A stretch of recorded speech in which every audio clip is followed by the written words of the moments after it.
The Harijan Panchayat Committee has put up a demand with the government in order to relocate from Themyo Maolong.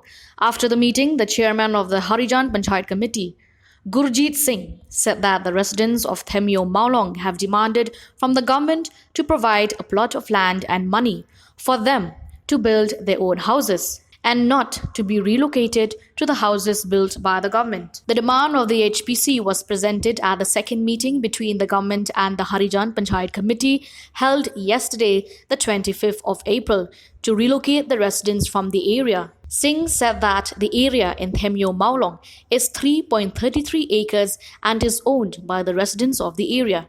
And in exchange for the area, the government must give about 10 acres of land to build houses in the European ward. He said that in exchange, they want plots in European ward that is 200 square meter for each household. नहीं, मतलब जो आज का meeting थी ना, उसमें हमने बताया उनको कि जो मतलब हमारा जो प्रपोजल है ना, जो हमारा रेजुलेशन वहाँ पे मीटिंग कमेटी में जो लोग एग्री हुए हैं कि मतलब जितने लोग हैं सबको गवर्नमेंट लैंड दे। ये जो मल्टी स्टोरी बिल्डिंग नहीं, लैंड बना के देना, जैसा मतलब लैंड दे और घर बनाने के लिए उसका जो कॉस्ट है वो दे। तो हम मतलब अभी गवर्नमेंट ने बोला है कि वो डिसाइड करेंगे, तो फिर दोबारा जो मीटिंग होगा उसमें बताएंगे। जो मल्टी स्टोरी जो फ्लैट बना बोल रहे हैं ना, वो नहीं, हमने कहा है कि हमारा जितना फैमिलीज़ है वो सब फैमिली को 200 स्क्वायर मीटर पर फैमिली वो जो लैंड देने के लिए विद इन यूरोपियन वार्ड। ये जगह तो गवर्नमेंट डिसाइड करेगा ना। तो जो घर बनाने के लिए हमने बोला है कि घर बनाने के लिए जो मतलब कॉस्ट है वो दिया जाए हम लोग को। अपना से घर बनाएंगे? हाँ, अपना से घर बनाएंगे, क्योंकि ये जो पहले जो म्यूनिसिपल ने क्वार्टर्स बना के दिए हैं जहाँ पे भी, वो सब तो डैमेज हो गया। अभी 20 साल भी नहीं हुआ, सब घर टूट गया है।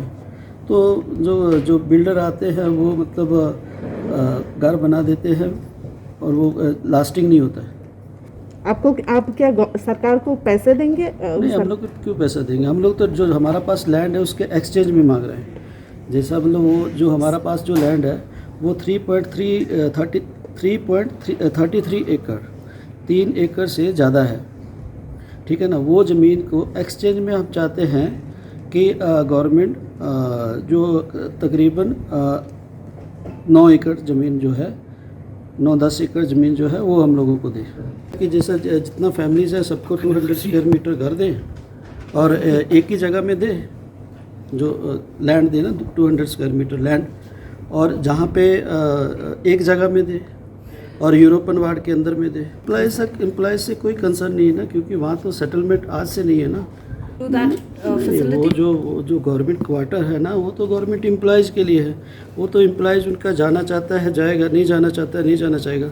लेकिन हमारा तो जो कॉलोनी का कंसर्न है, क्यों जो हम लोग इतने सालों से वहाँ पे रह रहे हैं, मतलब पीढ़ी दर पीढ़ी वहाँ पे रह रहे हैं, तो वो जो हमारा जो राइट है उसके लिए हम लोग फाइट कर रहे हैं ना।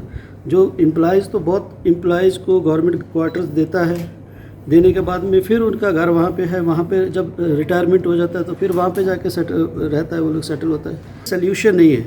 हम लोग चाहते हैं जो क्वार्टर्स देंगे, फिर वो जब अगर मान लीजिए वहाँ से हम लोग एग्री नहीं होंगे, रीलोकेट नहीं होगा, तो फिर दोबारा फिर वो लोग जाके वहाँ पे रहेंगे। तो ऐसा हल नहीं है। हम लोग चाहते हैं कि अगर गवर्नमेंट चाहता है कि रीलोकेट करना है तो ये कंडीशन है, ये कंडीशन में रीलोकेट करना है। वो तो गवर्नमेंट अपना मर्जी से, अभी देखिए हम लोगों को 2008 में सीएम ऑफ मिलियम ने लिख के दिया है कि ये जो ज़मीन है, ये उसका जो सीएम ऑफ मिलियम था 1853 में, उसने हमारा कम्युनिटी को दिया था। 2008 का जो कोर्ट में जब उसको बात होगा ना, तो कोर्ट में तो 2008 में जो लिख के दिया है, पहले जो लिख के दिया वही कोर्ट मानेगा ना। अभी जो गवर्नमेंट ने एग्रीमेंट करवाया है वो किस तरह से करवाया है? पैसा दे के 2 करोड़ रुपया दे के करवाया है। अगर वो बोलता है गवर्नमेंट का लैंड है तो फिर 2 करोड़ रुपया देने का क्या ज़रूरत था? तो ये बात मतलब गवर्नमेंट ने जो इस तरह से किया है ना, 4 साल जो बिता दिया, डायरेक्ट हम लोग से बात करने से बात अलग था, मतलब अभी तक शायद इसका हल भी हो जाता था। लेकिन जिस तरह से गवर्नमेंट ने 4 साल बिता दिया, अभी 1 साल बचा है गवर्नमेंट का, 1 साल भी नहीं है। तो अभी मतलब ये बात के लिए गवर्नमेंट आया हम लोग के पास, तो हम लोग भी उसमें पॉजिटिव है। क्योंकि हम भी चाहते हैं कि परमानेंट सेटलमेंट हो। हम लोग तो वहाँ पे परमानेंट है, लेकिन ये लोग जिस तरह से गवर्नमेंट हमारा जो शोषण कर रहा है कि वहाँ पे जितना जो फैसिलिटीज़ नहीं दे रहा है, घर बनाने के लिए परमिशन नहीं देता है, इलेक्ट्रिसिटी के लिए कनेक्शन के लिए एनओसी नहीं देता है, पानी के लिए वहाँ पे प्रॉब्लम वो नहीं देता है, ड्रेनेज सिस्टम वहाँ पे ठीक नहीं करता है। तो स्लम जो एक तरह से बनाया वहाँ पे, वो तो गवर्नमेंट ने बनाया है, हम लोगों ने थोड़ी बनाया स्लम। अगर गवर्नमेंट इस तरह का परमिशन देता अगर हम लोगों को, तो वो स्लम नहीं होता था। अभी भी मैंने बोला है गवर्नमेंट को कि अगर आप लोग चाहते हैं कि स्लम के लिए हम लोग को वहाँ से हटाना चाहता है, तो हम लोग स्लम अपना से उसको सबको ठीक करेंगे, आप हमको परमिशन दीजिए। वहाँ पे स्लम दिखाई नहीं देगा। वो हिमा मिलियम का लैंड नहीं है, क्योंकि हिमा मिलियम का लैंड था वो, लेकिन उसने तो दे दिया 1853 का, पहले तो उसने दे दिया ना वो लैंड हमारे कम्युनिटी को। तभी हमारा कम्युनिटी इतने सालों से वहाँ पे रह रहा है। वहाँ पे हमारा जो रिलीजियस इंस्टीट्यूशन है, एजुकेशनल इंस्टीट्यूशंस है, तो वो तो मतलब उनका मर्जी से, गवर्नमेंट का मर्जी से वहाँ पे सेटल हुआ ना।